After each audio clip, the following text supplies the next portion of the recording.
Bom dia! Bom dia! Entrando ao vivo no YouTube, testando aqui no Instagram para mais um Café com Enneagrama. Gente, confesso que eu demorei a me adaptar com essas coisas de filtro no Instagram, mas agora eu tô vendo tanto que eles são um ótimo recurso, não precisa de luz, não precisa de maquiagem, a gente fica até bonita. Muito bom! Hoje eu vou falar sobre um tema que é muito importante para mim, que fez uma diferença enorme na minha vida por eu ter conhecido o Enneagrama. E como sempre, eu vou compartilhar aqui algumas histórias para exemplificar tudo isso, mas realmente foi algo que me trouxe, talvez aí uma das grandes mudanças da minha vida, que foi essa capacidade de tomar melhores decisões, que eu acredito que foi aí um dos grandes frutos da minha liberdade, da minha autonomia. Então eu quero realmente compartilhar aqui com vocês os meus aprendizados, os meus insights e como que a sabedoria do Enneagrama pode funcionar para nos ajudar a nos tornar melhores tomadores de decisão. Só esperando aqui para ver se tá tudo certo no YouTube. Se tiver alguém aqui assistindo, gente, semana passada parece que não teve som aqui. Então se alguém puder me dar algum retorno. Bom dia, Raquel, bom dia, Laís, sejam bem-vindas, meninas, entrando ao vivo mais um dia para a gente falar aqui um pouquinho sobre a sabedoria do Enneagrama, sobre como esse conhecimento pode nos ajudar. E esse tema que eu escolhi para falar hoje, ele tem uma importância muito grande na minha vida, como sempre eu vou trazer aqui algumas histórias para exemplificar, mas é algo que eu acho que realmente é um dos pontos que a gente tem a ganhar muito, sabe? De se conhecer e de se olhar através dessa sabedoria do Enneagrama. Então, vamos começar. Eu sempre tive dificuldade de tomar decisão. Tomar decisão sempre foi um momento de muito estresse pra mim, sabe? Quando eu tinha que escolher qualquer coisa. E aí, isso para o tipo 9 do Enneagrama é algo muito marcante. Mas duas coisas que pra mim foram muito marcantes foi quando eu tinha formado em engenharia química e eu tava procurando emprego. E isso aconteceu 2 vezes, que eu tava numa entrevista de emprego, fiz a entrevista, passei por todas as etapas, dinâmica de grupo, foi tudo bem. E aí na última entrevista com os gestores, com, sabe, os presidentes, os líderes da empresa, eu não passei e o meu feedback foi, olha, você não demonstrou tanta certeza, você não mostrou que você realmente queria isso, você não estava decidida o suficiente a entrar na empresa. E aquilo eu falei, gente, mas como assim essas pessoas sabem mais do que eu, né, sobre o que eu quero, sobre o que eu quero decidir? Então isso pra mim foi muito marcante, assim, sabe? Isso aconteceu em 2 empresas, teve uma outra empresa também, foi a Falcone, a Vetor Brasil, falou, olha, você não tá demonstrando que é isso mesmo que você quer, você não tá tendo segurança na sua tomada de decisão. Então assim, eu falei, tudo bem, né, vamos lá. E segui a vida. E isso foi em várias situações, vários momentos da minha vida. Olá, bom dia, Guilhermino, seja bem-vindo. Isso foi em várias situações da minha vida que eu não conseguia, que eu tinha essa dificuldade. E aí, se a gente adiantar no tempo um pouquinho e vir para o ano passado, quando eu tomei a decisão de sair da empresa, de fazer minha transição de carreira, surpreendentemente, eu estava muito decidida de que era aquilo que eu queria. Nada me parava. Sabe? Com todas as incertezas, com todas as situações e os desafios, eu estava muito certa de que aquela era a minha decisão. Tanto que nem teve o pessoal da empresa ficou muito triste que eu estava indo embora, mas não teve uma tentativa de me convencer a ficar, de aumentar o meu salário, sabe aquelas coisas? Porque todo mundo via que eu estava muito certa que era aquilo que eu queria. E o que mudou, né? O que fez com que eu me tornasse uma pessoa que tomasse melhores decisões e o que fez com que eu tivesse tanta segurança na minha decisão de fazer essa transição de carreira? Eu acredito que foram 2 pontos fundamentais.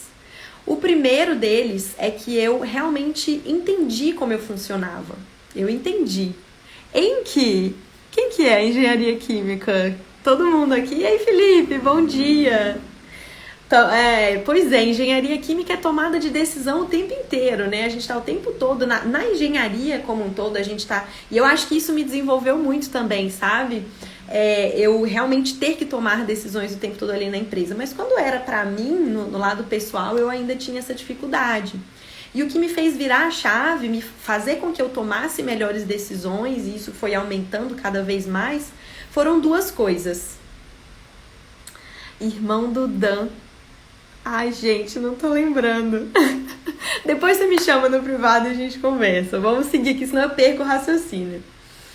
Duas coisas. Primeiro, eu entendi como eu funcionava. Eu entendi o que me bloqueava de tomar decisão. Eu realmente consegui me estudar, consegui entender o mecanismo da minha mente que fazia com que eu travasse. Né? E entender tudo isso fez com que eu falasse, toda vez que eu tenho uma decisão para tomar, eu tenho uma postura mais ativa de como fazer isso. O que eu sei que vai me travar, o que eu sei que vai me fazer realmente, sabe, não querer tomar aquela decisão. E eu consigo enfrentar isso com mais autonomia, com mais liberdade. Olá, Natasha, Clara, sejam bem-vindas. E o segundo ponto, gente, que eu entendi, que fez essa virada de chave da tomada de decisão, foi entender que eu era a única pessoa responsável por tomar as minhas decisões. E cara, isso parece uma coisa óbvia, parece uma coisa simples, mas não é. Porque muitas vezes a gente fica projetando as nossas decisões nas pessoas. Ou a gente espera uma opinião, ou a gente espera que alguém tome a decisão por nós, ou a gente às vezes fica com medo do impacto que isso vai ter lá fora nas outras pessoas e a gente acaba tirando a nossa responsabilidade. Então, as duas coisas que para mim foram fundamentais para eu entender a importância e o poder das minhas decisões foram essas duas coisas: me conhecer, entender como eu funciono, quais são os meus mecanismos, como é que eu me saboto e trazer essa responsabilidade para mim. Falar, olha, depende só de mim tomar decisão, eu não tenho que me importar, né, com que as outras pessoas, ou a forma de me importar com o impacto das minhas decisões no mundo é diferente, é de uma postura madura, de uma postura realmente adulta. Então, gente, o que eu vou trazer para vocês nessa live são estratégias, é fazer vocês refletirem sobre como vocês tomam decisão hoje, sabe? O que te impede, o que te dá medo na hora de tomar decisão, para que você tenha ferramentas para poder tomar melhores decisões, beleza? Dentro dessa perspectiva do Enneagrama. Então, sejam bem-vindos, bom dia a todo mundo que tá entrando aí. Ah, irmão do Dani, Gui, tá certo, seja bem-vindo, Gui. Lembrei. E, gente, qual que é o problema, né?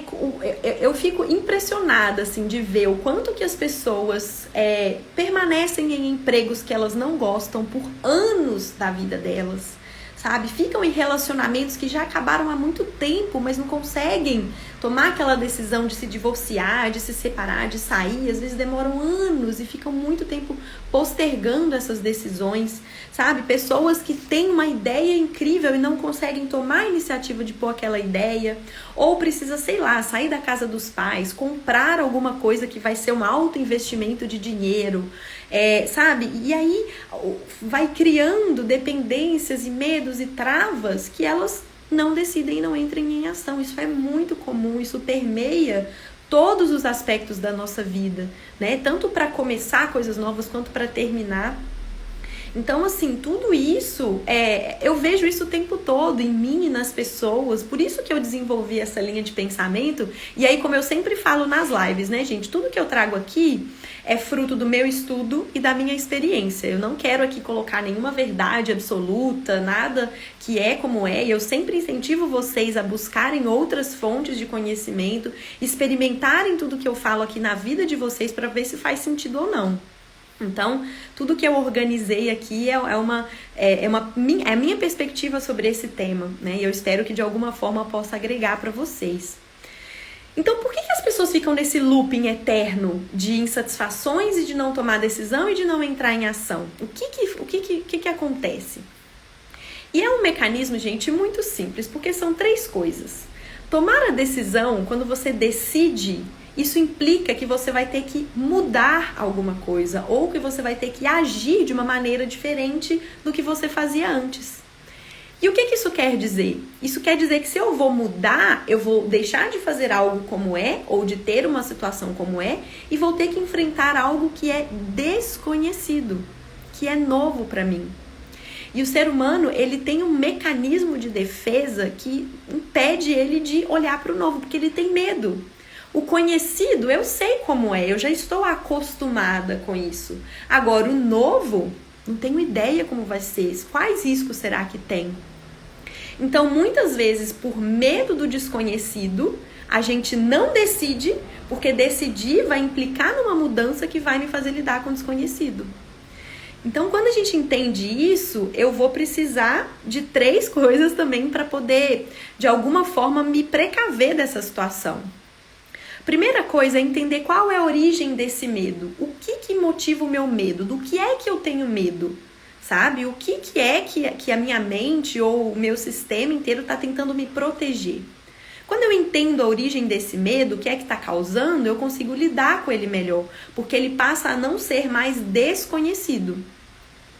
O segundo ponto é exatamente criar estratégias para lidar com esse desconhecido. Então, é começar a mapear como é que vai ser, vamos dizer assim, o outro lado da ponte, o outro lado da decisão, para que eu possa lidar melhor com essa incerteza. Então, vamos supor que eu vou,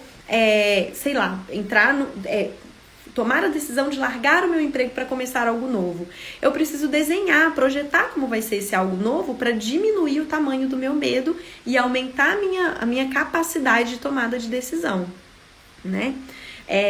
E um outro ponto que muitas pessoas não dão valor, mas que muitas vezes é o que ferra, vamos dizer assim, a tomada de decisão, é porque a gente não quer abrir mão do que a gente já tem.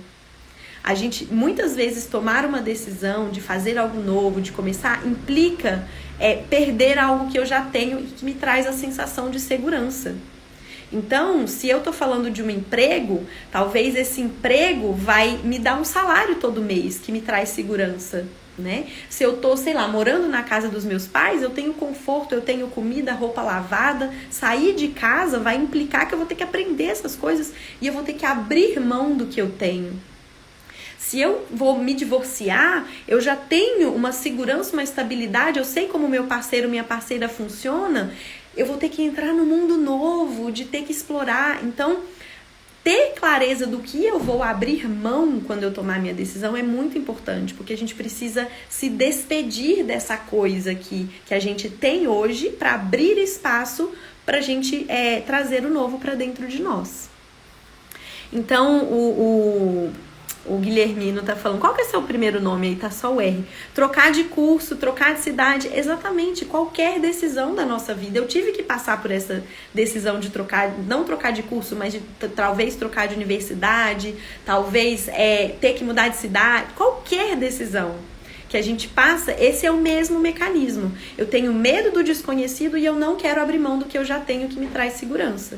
Então, quando eu entendo esse mecanismo, eu começo a mapear o que eu tenho aqui que eu preciso abrir mão, o que tá lá do outro lado me esperando, né? E quando eu começo a ter clareza dessas duas coisas, eu tenho mais assertividade para tomar melhores decisões.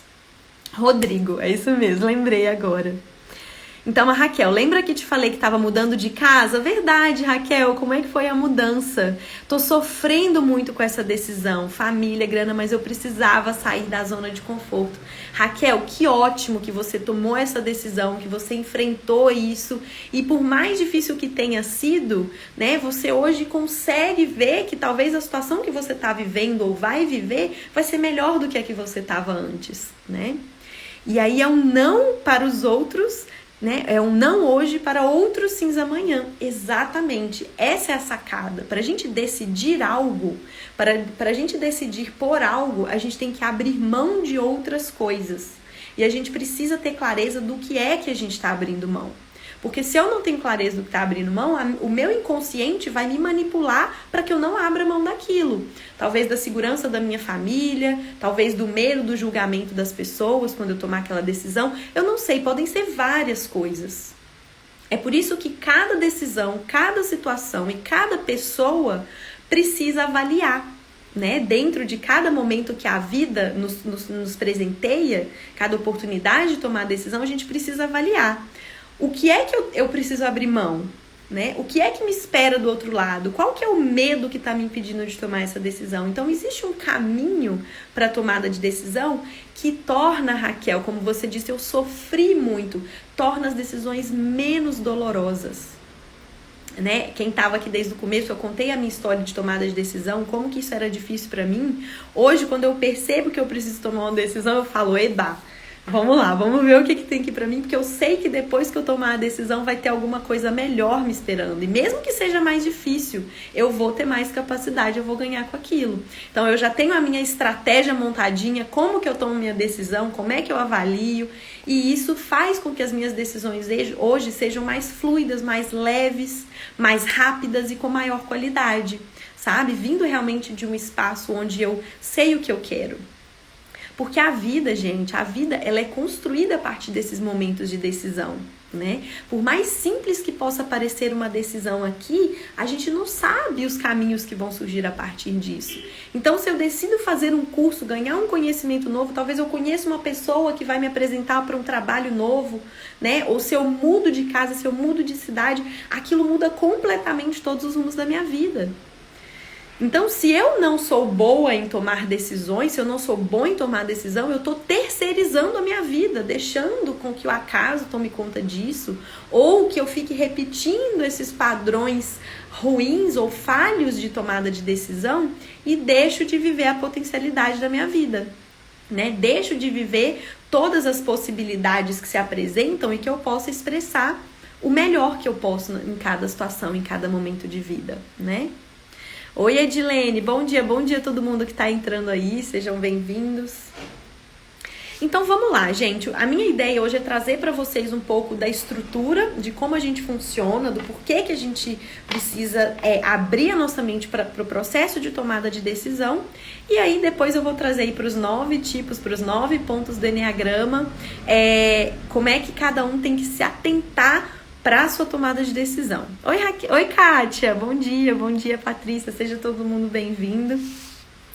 Então vamos lá, gente, qual que é a solução? Vamos voltar um pouquinho, vamos entender como é que é a nossa estrutura, né? Nós somos seres racionais e a gente acha os evoluidões porque a gente pensa. A gente tem um tal de cérebro que, né, toma estratégias e a gente acha que todas as nossas decisões são racionais. Não, eu penso muito para fazer isso, eu sei, tô com cuidado aqui porque minha mente tá no controle.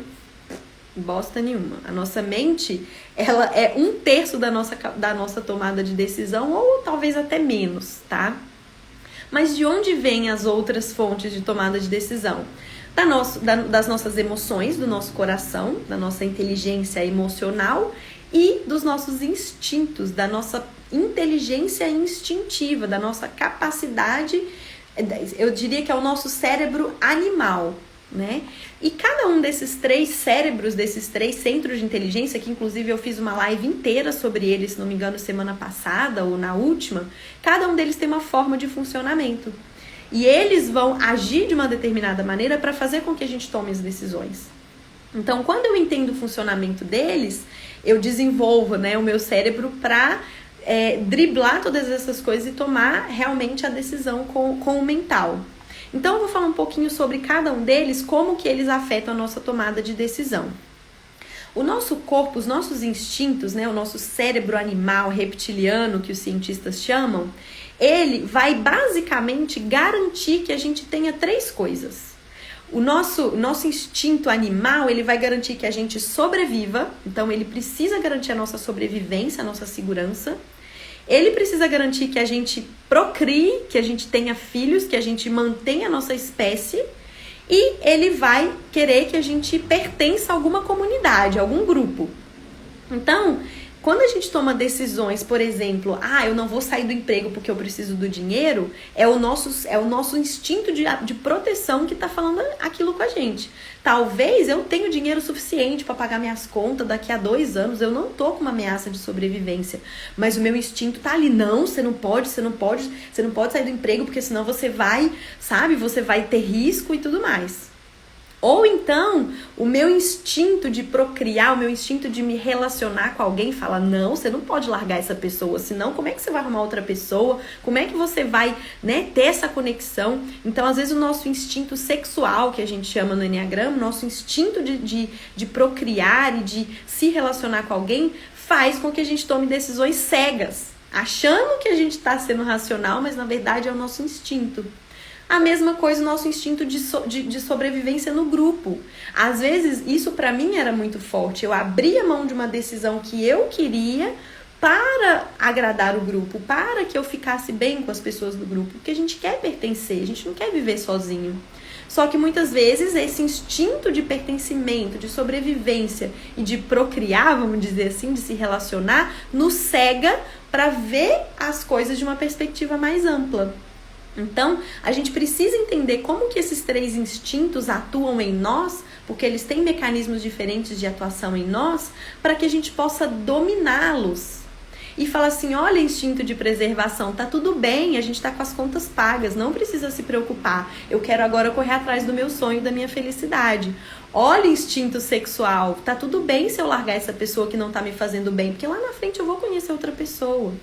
Então, entender o mecanismo dos nossos instintos, porque eles dominam as nossas decisões muito mais do que a gente imagina, sabe? Então, o Eneagrama, ele nos traz essa beleza de olhar para o nosso instinto, para a gente poder dominar a energia dele e ser mais racional, liberar mais espaço emocional e mental. Aí vem o nosso coração, né? Que a gente acha que tá ali de boinha, que a mente tá dominando tudo ali, mas o nosso coração, ele também tem a sua própria inteligência, a sua própria força motivadora de tomada de decisão. Por quê? Porque no fundo o que ele quer é que a gente seja amada, que a gente se conecte com as pessoas. Então ele vai proteger o nosso senso de valor, o nosso senso de identidade. E muitas vezes a gente quer coisas que a gente acha que a gente quer, mas na verdade o que a gente quer é se relacionar com as pessoas.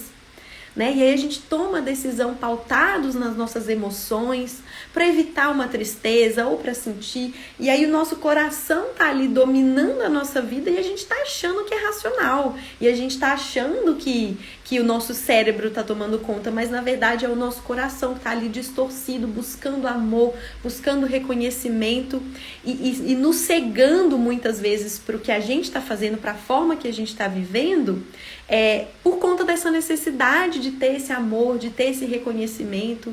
Então, quando a gente não conhece as nossas emoções, elas nos dominam, sabe? Então, a gente tá aqui, imagina, eu tenho um instinto que tá me falando que eu tenho que sobreviver, que eu tenho que procriar, que eu tenho que me relacionar e que eu tenho que pertencer. E esses instintos vão dominando a minha tomada de decisão. Aí tem um coração que quer sentir amor, que quer sentir valor, que quer se conectar com as pessoas, que muitas vezes está machucado e está se protegendo para não se machucar de novo, e que isso faz com que eu tome as decisões. A minha mente, coitada, o que sobrou para ela? O que sobrou para ela? Se o nosso animal tá ali dominando, se o coração tá ali ferido, a mente acha que tá tomando decisão, mas ela tá simplesmente tentando criar estratégias para se proteger, sabe? Então, entender essa forma de funcionamento do ser humano faz com que a gente entenda que a gente, na verdade, a gente acha que tá tomando decisão, né, com liberdade. Não, eu sei o que eu tô fazendo, mas a gente não tá, porque a gente está sendo dominado por essas outras inteligências, essas outras forças de vida que nos impedem de entrar em ação, que nos paralisam, ou pelo contrário, que faz a gente entrar em ação demasiadamente sem ter mais clareza, sabe, das coisas que a gente está decidindo para a nossa vida. Então, gente, e aqui eu tô falando só de uma dimensão, que é essa dimensão individual, né? É claro que os nossos relacionamentos também é um grande impacto que nos faz, digamos assim, que cega a nossa capacidade de tomada de decisão, né? Com quem a gente se relaciona, quem tá aqui do lado. Mas esses relacionamentos são, por exemplo, uma manifestação da nossa inteligência do coração. Porque se o meu coração quer se relacionar, quer estar no meio em que ele se sente amado, as minhas decisões vão ser pautadas nisso. Então, gente, não tem caminho fácil pra gente desconstruir isso. Como é que eu desconstruo esse mecanismo, né? Seja bem-vindo, bom dia a todo mundo que tá entrando aí. Não tive tempo de falar com todo mundo, porque eu tava aqui no raciocínio. Se vocês tiverem dúvidas, comentários, quiserem falar qualquer coisa, fiquem à vontade, tá? Então, qual que é a solução, né? Como eu falei lá no começo da live, são duas coisas. Eu preciso me conhecer, eu preciso entender como os mecanismos atuam em mim, como é que eu estou funcionando na minha tomada de decisão, e eu preciso assumir a autorresponsabilidade de me livrar, digamos assim, ou de trabalhar essas questões que impedem a minha tomada de decisão com clareza, para que eu possa estar no comando da minha vida, das coisas que eu escolho para mim. Então, tudo isso é um processo, que cada pessoa vai ter um ponto de partida diferente e vai ter um caminho diferente para construir essa, digamos assim, esse mapa de tomada de decisão. Bom dia, Gabi. Gente, nossa, ontem eu fiz uma sessão de constelação familiar com o Gabriel aí, eterno buscador. E é o que eu disse, é uma eterna desconstrução e construção de como a gente é, né? De como a gente toma as nossas decisões. Então, ontem também eu acredito, né, que eu dei mais um passo rumo a essa liberdade de escolha.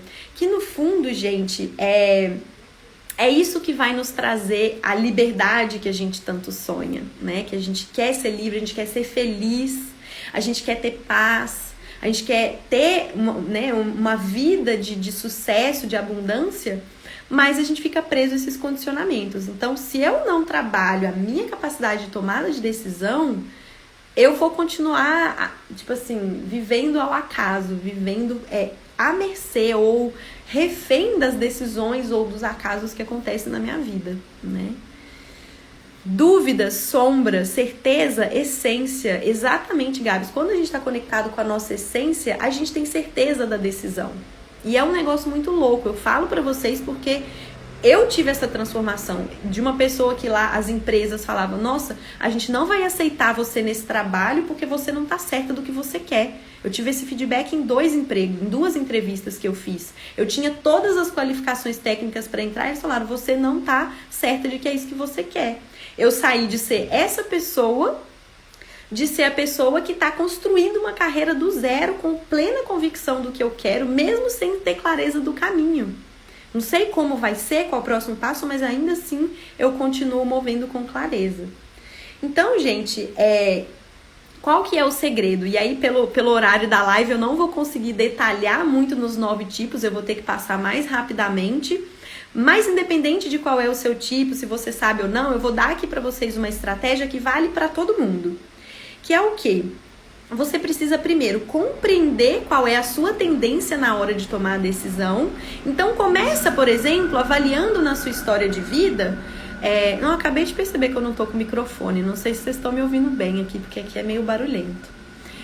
Percebam na sua vida, em todos os momentos em que você teve que tomar a decisão, e começa a anotar como que eu fiz, como é que eu me senti quando eu tinha que tomar uma decisão, para quem que eu pedi opinião, né? O que passava pela minha cabeça quando eu estava precisando tomar uma decisão, quanto tempo eu postergava para tomar uma decisão, né? Então vai se observando, tá bom? Ai, que bom que vocês estão ouvindo bem.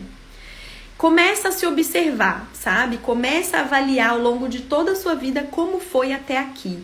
Como que você fazia, como que você funcionava, o que te impedia, o que te impulsionava, né? Você se arrependia depois, você ficava preso às decisões do passado, ou você tomava a decisão por muita ansiedade. Começa a se observar, a se questionar, olhando para a sua história todas as vezes que você teve que tomar a decisão. Esse é o primeiro passo. E aí o segundo passo é para a próxima decisão que você vai ter que tomar, né? Como é que você vai fazer isso? Você vai precisar ir contra a sua tendência natural. É muito contraintuitivo isso, tá, gente? Mas é o que vai te trazer essa liberdade. Você precisa tomar a decisão de uma forma diferente da que você tomou até aqui. Então, vamos imaginar que você é uma pessoa que antes de tomar uma decisão, você falava com todo mundo, você queria ouvir várias opiniões, porque você não tinha certeza, porque você não sabe, e você não tinha confiança, e isso te tomava todo esse processo de decisão. A próxima decisão que você tomar, faça isso sem pedir opinião de ninguém. Tome uma decisão sozinha, ou sozinho, sem falar com ninguém. Perceba como você vai se sentir. Perceba o medo que vai dar, mas acolha e faça. Vá contra a sua tendência. Ou o contrário, imagine que você é uma pessoa que toma decisão super rápido, o tempo todo tá decidindo, tá fazendo alguma coisa, já tá mudando de ideia de novo, decide super rápido, não para pensar nas consequências. Se essa é a sua tendência natural, vá contra ela. Antes de tomar sua próxima decisão, pare, pense, reflita, analise, entenda, estude, converse com alguém, entende? Porque todo o ponto é, quando a gente tem um padrão de tomada de decisão que é alimentado por uma motivação interna. E quando a gente percebe esse padrão, a gente percebe que esse padrão limita a nossa capacidade de avaliar a situação como um todo. Então, quando eu percebo essa tendência que me limita na tomada de decisão, o próximo passo é ir contra essa tendência, estourar essa bolha, criar uma força oposta que vai me tirar da zona de conforto, que vai me fazer tomar a decisão ali de uma forma diferente, que vai me dar um resultado diferente, né? Então, esse é o passo. Se conheça, se observe, para que você entenda como é o seu processo de tomada de decisão e vá contra essa tendência. Vá contra, faça o exato oposto do que você faz, né? E aí, como a gente fala, oi Elô, seja bem-vinda. Como a gente fala no Enneagrama, que tudo tem 3 forças, né? Eu tenho uma força que me segura no lugar que eu tô, uma força reativa. Eu tenho essa força ativa que é ir contra a tendência, que é agir. E qual que vai ser a terceira força que vai equilibrar e me trazer realmente essa capacidade de tomada de decisão? É o momento em que eu vou criar minha própria estratégia. Eu vou me conhecer nos 2 extremos e vou entender como é como é a melhor forma de tomada de decisão para mim. O que eu preciso? No meu caso, por exemplo, se eu tenho que tomar uma decisão, eu pego uma folha de papel, eu divido ela no meio e eu coloco aqui, vamos supor assim, né? O sim e o não. E eu vou anotando tudo e eu faço isso sozinha. Primeiro, depois que eu tomo a minha decisão, aí sim eu vou falar com outras pessoas para avaliar outros pontos de vista. Porque se eu falar com alguém sem ter a minha própria clareza, eu vou ficar tendenciosa a seguir o que a pessoa falar para mim. Então, para mim, eu preciso desse processo de organizar minhas ideias, de entrar em contato com o que eu quero antes de falar com os outros. Para as pessoas, por exemplo, do tipo 5, só citando um exemplo, o tipo 5, se ele fizer isso demais, ele vai ficar preso nas ideias, ele vai querer criar todos os cenários, todas as lógicas. Então, para o tipo 5, muitas vezes, para tomar a decisão, ele precisa compartilhar suas ideias com alguém, né? Por exemplo, para fazer um cheque de realidade, para fazer ele entrar em ação, para fazer com que aquela ideia se materialize de alguma forma em um projeto. Então, isso que é o ir contra a tendência, tá? E aí, gente, eu acabei gastando bastante tempo nessa introdução, porque eu acho que é muito importante a gente entender esse conceito que serve para todo mundo, mas eu queria passar agora rapidamente sobre algumas tendências e estratégias para cada perfil do Enneagrama, tá? Porque aí vocês vão começar a entender qual que é a motivação central que nos impede ou nos impulsiona a tomar a decisão. E eu vou dar para você qual que é a tendência contrária para, digamos assim, para se opor a essa força. Então, se você ainda não sabe qual é o seu perfil, ouça todos eles e veja o que faz sentido para você, o que você se identifica. Se você já sabe, não se atenha só ao seu tipo. Veja se você também não está usando outras estratégias limitantes para a sua tomada de decisão, tá? Então, eu vou falar aqui a sequência numérica, mas tome para você o que fizer sentido na sua vida nesse momento. Então, vamos lá. Começando pelos tipos da tríade instintiva, o 8, 9 e 1, né? Como é que eles tomam decisão? O tipo 8 vai ter uma tendência a atropelar as decisões, a tomar a decisão de forma rápida, prática, pragmática, direta. E ele muitas vezes vai fazer isso para manter um controle, para manter a firmeza, para se manter ali numa situação de poder, mas sem analisar as consequências da sua tomada de decisão.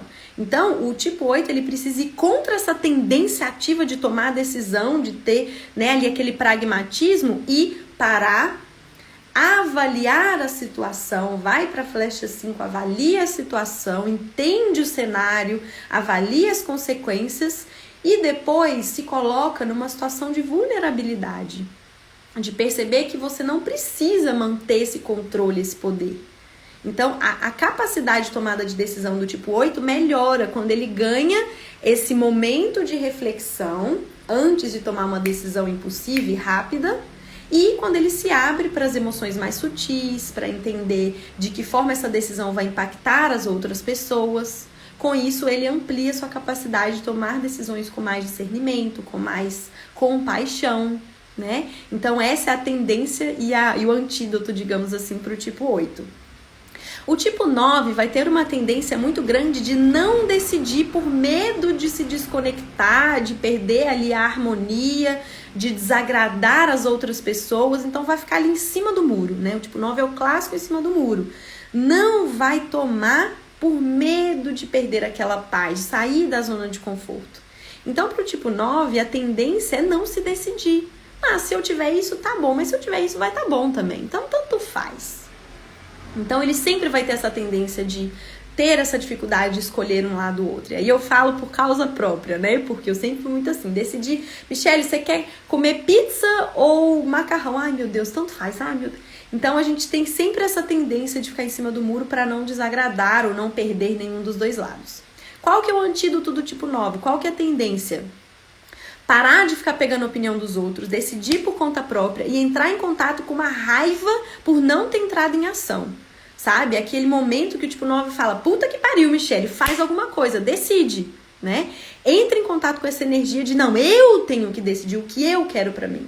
Então, o tipo 9 precisa engajar em alguma coisa que ele quer, né? Então, quando você perceber que você tá ali em cima do muro, volta e fala, toma atento, precisa dessa energia de corpo. Entrar no corpo para poder decidir o que quer, saber o que quer, se posicionar firmemente para poder agir de um ponto de vista mais, sabe, mais firme e mais saudável. Então, essa é a tendência e o antídoto para o tipo 9. O tipo 1, as pessoas do tipo 1 vão ter uma tendência a tomar decisão pautada no que é correto, no que deve ser feito, no que é mais sensato, no que é mais justo, no que é mais padrão, no que está dentro da norma. Então, o tipo 1 vai ter muita dificuldade de entender todas as possibilidades que saem de um formato específico, que saem de uma previsibilidade, porque eles imaginam que tendo esse discernimento do caminho, eles estão tomando as melhores decisões. Mas a gente sabe que a vida não é assim. Tem hora que a vida pede pra gente meter o foda-se, meter o louco e arriscar, desculpa o palavrão, meter o foda-se, meter o louco e arriscar e flexibilizar. Então o tipo 1 se limita na tomada de decisão por achar que tem que fazer o que é certo, que tem que fazer, né, o que é mais sensato, o que vai trazer esse senso de retidão. Então qual que é o antídoto para o tipo 1 tomar melhores decisões? É flexibilizar, é se permitir, sabe? É entender que nem sempre as coisas vão sair perfeitamente, é se permitir errar, é se permitir arriscar, né? Gente, acabei de ver que eu não liguei a live do YouTube, mas enfim. Então, para o tipo 1, ele precisa flexibilizar, ele precisa realmente se conectar com essa imperfeição da vida e se permitir, às vezes, tomar decisões que não vão ser as melhores decisões, mas que vão trazer um aprendizado, né? E isso serve não só para o tipo 1, mas para todos nós, né? Assim como todos os antídotos aqui. Se você tá vendo que você tá muito preso numa forma, você tem que flexibilizar e abrir o seu campo de possibilidades. Então, indo agora para os emocionais, né? Para aqueles tipos que se deixam dominar muitas vezes pelo coração. O tipo 2 vai ter uma tendência de decidir decidindo em nome de um relacionamento com uma pessoa, com um grupo, né? Para não perder aquela conexão. Então, o tipo 2, ele não vai olhar para si quando ele quer tomar uma decisão. Ele não vai olhar para quais são suas necessidades. Ele vai, vai ter aquele medo do desagradar, aquele medo da pessoa que precisa de mim. Tudo isso é orgulho. É orgulho disfarçado de estou me preocupando com você, né? Então, uma preocupação excessiva com o outro, um olhar excessivo para o outro e esquece de olhar para si. Então, mas como que eu vou sair daqui? As pessoas precisam de mim. Como que eu vou me divorciar? O meu marido, a minha esposa, meu namorado precisa de mim, porque eu tô aqui para cuidar do outro, né? E isso é uma forma de orgulho, é uma forma de se colocar numa posição de superioridade, sabe? Que eu não posso decidir o que eu quero pra mim porque o outro precisa de mim. Isso é orgulho. Elaine deu risadinha aí, deve ter servido em algum ponto, né, Elaine? Então, gente, pro tipo 2, qual que é o antídoto? Qual que é a estratégia que ele tem que adotar para ir contra essa tendência de se decidir a partir da visão do outro? Ficar sozinho, olhar para si, olhar para o que eu quero, olhar para o que eu desejo, ter momento de autocuidado, sabe? Perceber que eu não sou tão imprescindível assim para os outros e que os outros não vão me dar o que eu quero se eu não tiver clareza disso. Então, para o tipo 2, eu preciso, digamos assim, eu preciso tomar as minhas próprias decisões olhando para mim, para o que eu quero. E isso me faz tirar o olhar do outro e voltar para dentro. Sou tipo 2, estou tentando trabalhar o orgulho. Então é isso, Elaine, precisa estar atenta às formas as formas que o orgulho se manifesta em você, né? Eu falo isso com toda a compaixão, porque aceitar não... Olha só, você adivinhou o que eu ia falar. Aceitar o orgulho não é fácil, né? Para o tipo 2 se ver nessa posição de orgulho é doloroso, porque no fundo existe uma crença de que eu faço pelo altruísmo, para ajudar. E não é que não tenho altruísmo, não é que não existe bondade no coração das pessoas do tipo 2. Pelo contrário, são realmente as pessoas mais bondosas e amorosas. Mas elas não conseguem diferenciar quando é que eu tô agindo por orgulho e quando é que eu tô agindo por amor e altruísmo. E sabe onde é que tá a diferença? É quando você age por você. É quando você faz por você. Aí você tá sendo altruísta. Aí você tá sendo amorosa. E aí quando você faz por você, somente o que transborda é que vai pro outro. Tá? Então, sempre que for tomar uma decisão e você se pegar pensando no outro, mas o que? Fala, opa, sinal de alerta. Preciso olhar para mim, o que eu quero, como eu sinto e o que eu vou fazer para mim, para mim mesma, né? Tipo 3, o tipo 3, gente, é assim, é muito difícil também para o tipo 3 entender o seu mecanismo, porque muitas vezes parece que as pessoas do tipo 3 são ótimas tomadoras de decisão, do que é melhor para a empresa, tomando decisões que fazem com que elas tenham sucesso. Então, são aquelas pessoas que muitas vezes conquistam muitas coisas e acreditam que essas conquistas são porque elas estão tomando as melhores decisões. Mas, na verdade, o mecanismo de tomada de decisão do tipo 5 é de decidir pelo que me faz parecer ser bem-sucedido ou bem-sucedido aos olhos dos outros. Então, existe sempre um olhar para o que as pessoas esperam de mim. E aí eu decido por aquilo que vai parecer melhor para todos. E isso também é difícil para o tipo 2, para o tipo 3 perceber, porque existe um mecanismo que a gente chama do auto-engano, do apego àquela imagem que é construída, e eu não consigo transpassar essa imagem e entrar em contato com o que o meu coração verdadeiramente quer. Porque existe um medo de perder aquela imagem, né? Então, para o tipo 3, é imprescindível você reconhecer qual é a imagem que você tá com medo de quebrar para tomar a decisão que o seu coração tá te pedindo para tomar, sabe? E, de novo, muita compaixão pelos tipos 3. Eu tenho vários mentorados tipo 3. E como é difícil fazê-los perceber todo esse mecanismo. Entender que, às vezes, uma decisão que vai levar ao maior sucesso não necessariamente é o que eles desejam profundamente, né? Então, o antídoto para o tipo 3 é relaxar, é parar de tomar a decisão através da ação, do fazer desenfreadamente e se conectar com o seu coração. E estar disposto ou disposta a abrir mão da imagem de sucesso, mesmo que momentaneamente, para construir algo verdadeiro, para construir algo que esteja realmente alinhado e conectado com o meu coração. E é um processo, né? Um processo aí de desconstrução e de construção. Tipo 4, as pessoas do tipo 4, que são muitas vezes pessoas que expressam a emoção através de um idealismo, através da beleza, através de uma intensidade emocional. Onde é que o tipo 4 peca na tomada de decisão? É se apegar a esse idealismo, é se apegar a essa fantasia de como as coisas têm que ser, a essa ideia de como tudo é, que não existe dentro de mim.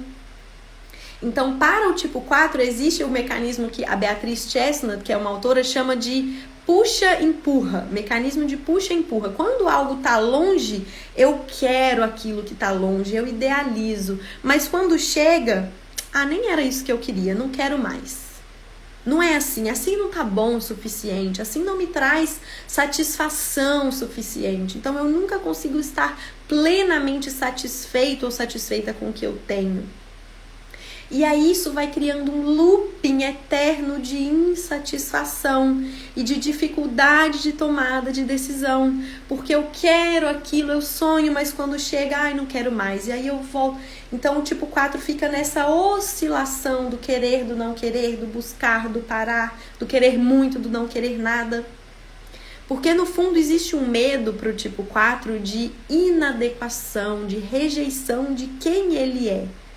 Então, existe um senso por trás desse mecanismo de ai, mas se eu for, eu não vou estar sendo 100% verdadeiro comigo.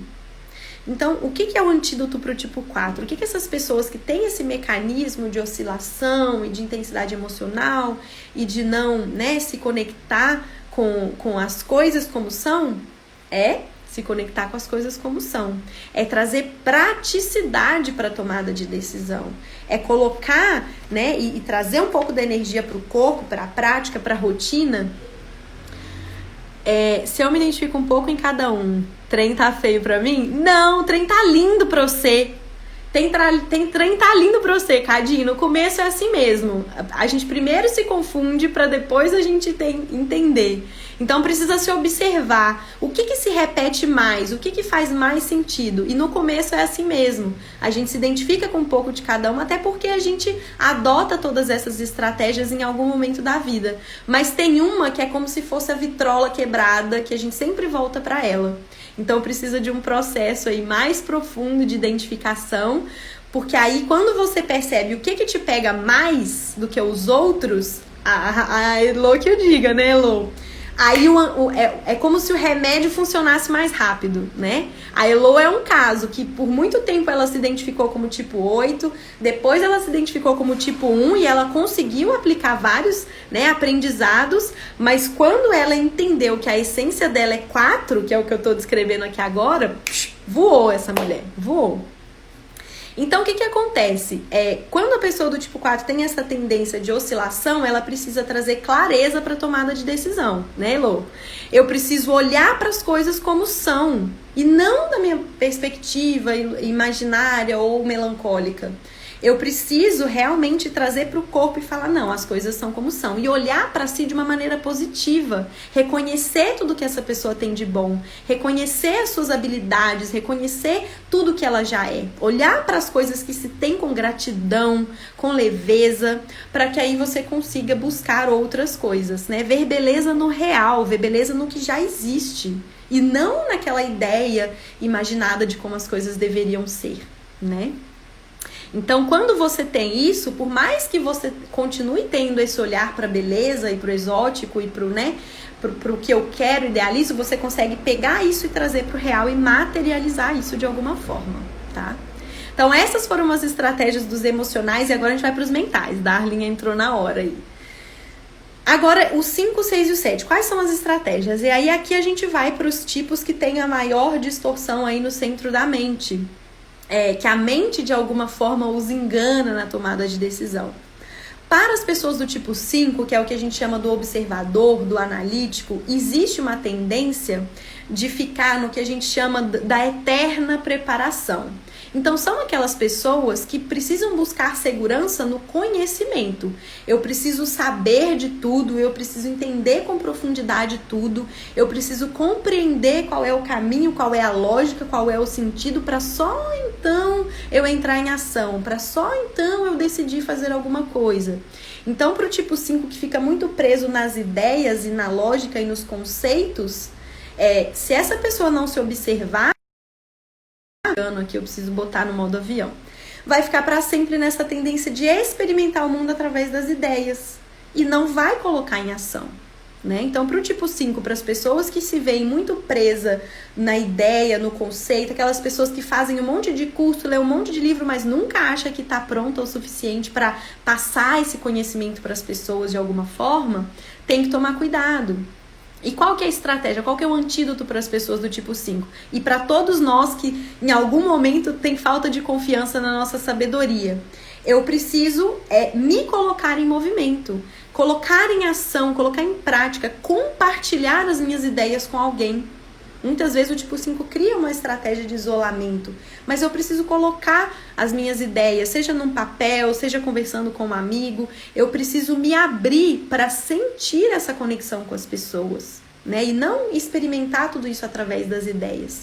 Eu preciso realmente movimentar para que as coisas aconteçam. E aí, depois que eu me movimento, as ideias vão fluindo e vão se materializando, né? Eu gosto de trazer sempre o exemplo do Bill Gates como um tipo 5. Ele é um cara que, se vocês assistirem o documentário dele, lá fala que ele, muitas vezes, ele tem uma mania de ficar uma semana lendo livro numa casinha. Ele leva lá um monte de Coca-Cola e fica lendo nas ideias. Mas chega uma hora que ele fala, agora eu preciso ir solucionar os problemas do mundo. E aí ele vai lá curar a poliomielite, ele vai lá patrocinar a vacina do coronavírus, ele vai conversar com os políticos, com as empresas. Então é uma pessoa que tem uma inteligência muito grande, mas que coloca tudo isso em ação, em prática, tá? Entrar na piscina, né? Não só ficar estudando qual a temperatura da água, qual é o nível de cloro, exatamente. Tipo 6, que também tem uma distorção mental muito fundada na dúvida, no medo, na ansiedade. Eu falo que a estratégia do tipo 6 ao tomar decisão é ficar no eterno looping do mas e se? Será que? Mas e se? Será que? Então o tipo 6 é aquela pessoa que fica o tempo todo criando estratégias, cenários, porque tá sempre tentando se proteger de algum risco, né? E aí a Patrícia aí já se identificou. Então, é aquela pessoa que a tomada de decisão, assim como para o tipo 9, para o tipo 6 também é um pesadelo, porque eu não tenho senso de orientação, eu não tenho clareza de qual é o caminho. Então, existe sempre um mecanismo de eu preciso me proteger, eu preciso me precaver, eu preciso buscar a validação de alguém de que essa ideia tá certa. Existe o medo de que se eu tomar um passo em falso, eu vou ter algum risco lá na frente. Então, existe essa estratégia de que a decisão gera ansiedade para o tipo 6, porque eu preciso me arriscar, né? Lembra que eu falei lá no começo da live que todos nós temos medo de tomar a decisão porque a gente precisa ir para o desconhecido, porque a gente precisa ir para uma situação que é nova? Para o tipo 6, isso é algo assustador. Se para todos nós dá medo, para as pessoas do tipo 6 que têm esse mecanismo de defesa através da insegurança, né, e da precaução, é assustador. E isso vai governar todas as tomadas de decisão do tipo 6. É aquela pessoa que vai planejar, replanejar e conferir se o replanejamento está certo, e ainda assim, na hora de executar, vai ter medo de ter ido alguma coisa errada. Então, qual que é a estratégia? Qual que é o antídoto para o tipo 6? Relaxar. Vai tomar uma decisão? Relaxa, medita, respira, deixa a respiração descer para o corpo. Não fica deixando a respiração aqui. Desce a respiração para o corpo. Calma. Acalma os seus sentidos para se conectar com o senso de orientação, para que você consiga ter as respostas, avaliar os cenários, mas tenha coragem para decidir, mesmo se que isso signifique ter que lidar com o desconhecido, né? Porque toda decisão é impossível a gente cobrir todos os lados. Sempre vai ter um fatorzinho que a gente não vai ter previsto. Então, a estratégia para o tipo 6, muitas vezes, é acalmar, silenciar antes de tomar uma decisão e se conectar com a sua própria intuição, né? O tipo 6 é um dos tipos mais intuitivos do Enneagrama. Só que eles têm medo de acessar essa intuição, porque eles acreditam que alguma coisa pode dar errado. Então, é preciso olhar para esse medo que vem, acolher e falar, calma, eu vou saber o caminho, né? Eu vou saber me orientar e criar também, bolar suas estratégias de se sentir segura, de se sentir seguro para tomar essas decisões. Então, esse é o antídoto para o tipo 6. E para finalizar, o tipo 7, né? Que são as pessoas mentais que buscam o hedonismo, buscam o prazer, buscam várias experiências positivas E aí a tomada de decisão pro tipo 7 parece que é moleza, né? Ah, é projeto novo? Vamos lá. Ah, é fazer alguma coisa diferente? Vamos lá. Aí quando vê, tá fazendo 1000 coisas de uma vez, né? Tá fazendo várias coisas e não dá conta de nada. E não sabe o que realmente quer.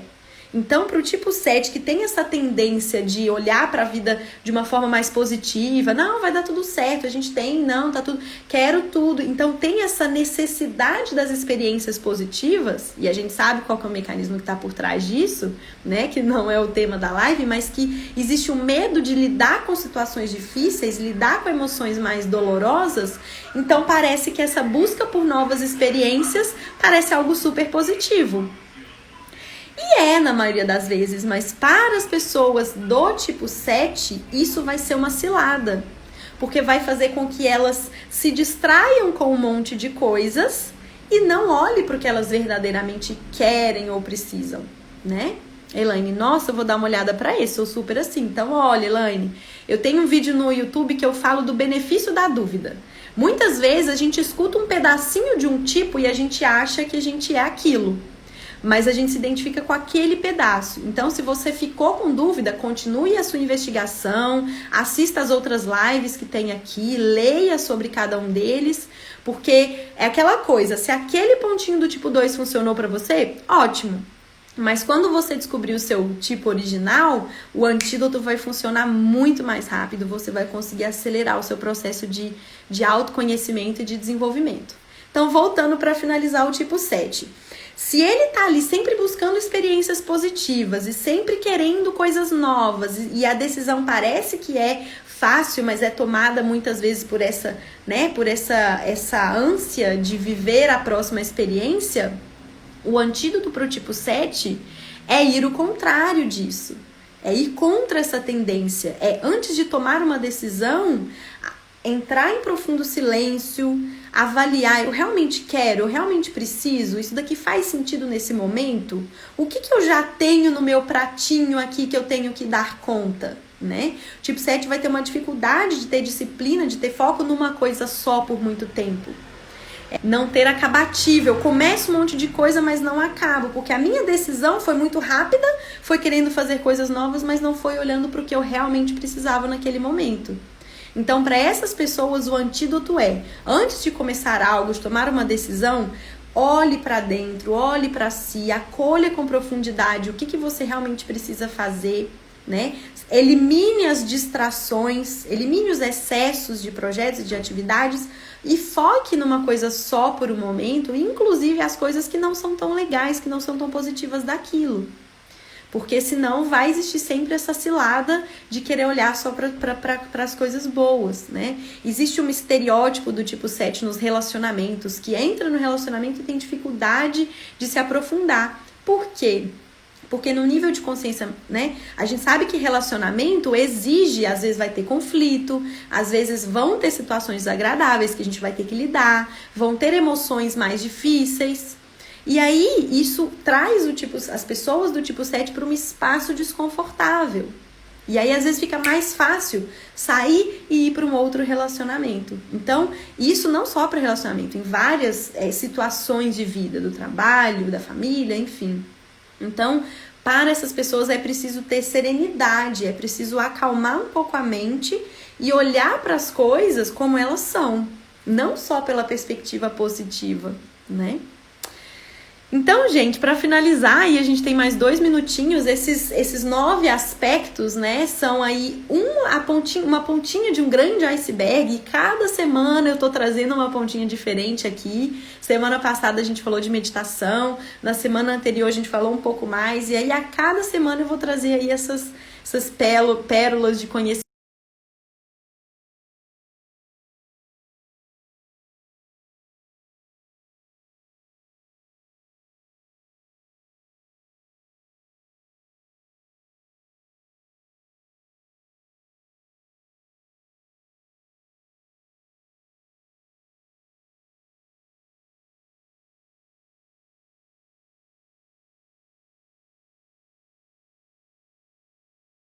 Obrigada a todo mundo que esteve aqui comigo e eu vejo vocês quarta-feira que vem ou eu vejo vocês por aí ao longo das reflexões da semana. Um beijo e até mais!